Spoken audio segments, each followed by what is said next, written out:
machine n'arrête jamais de tourner. Tu sais, moi, j'ai toujours un petit carnet avec moi. Quand j'ai une bonne idée, je la note. Puis à un moment donné, la bonne idée, ben, elle s'impose, puis elle reste, puis elle se développe. Puis là, tu te mets à... Tu t'en rends même pas compte, puis tu es en train d'inventer des personnages qui seraient dans ce cadre-là, dans cette idée-là.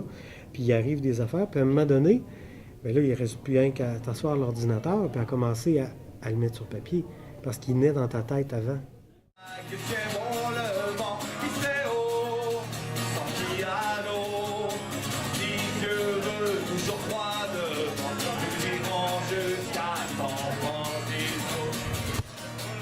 Ben, Carapace, c'est un roman, un roman, je dirais, qui est à la fois un roman d'aventure, avec une histoire d'amour, puis avec aussi un aspect quête de sens de la vie à l'intérieur.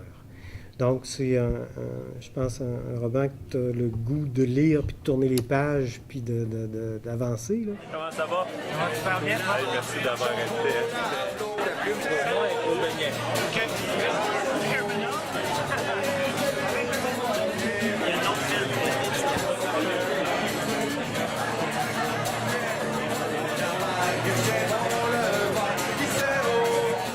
D'abord, un roman, ça vient d'une idée, d'un choc, d'une émotion.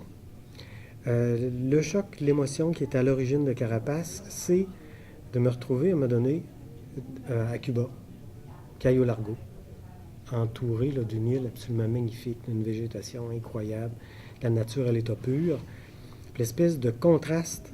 24 heures avant, tu es en plein hiver, tu es au froid, tu es au travail, tu es à la course avec plein de réunions. D'un coup, tu te retrouves là avec un sentiment de liberté puis de libération là, incroyable. C'est cette espèce de choc-là. Puis je place un personnage qui est à l'opposé total, puis qui a un certain nombre d'événements dans sa vie.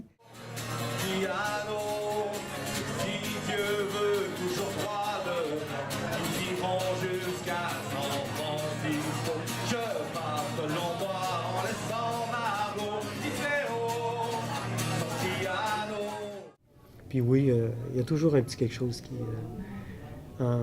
Puis des fois, il y en a deux, puis il y en a trois à faire en chemin en même temps. Parce que dans la vie d'un livre, entre l'instant où tu as une bonne idée, tu développes ça, tu fais un premier jet, puis que tu, après ça, le relis, le corriges, puis ça, il se passe souvent plusieurs années.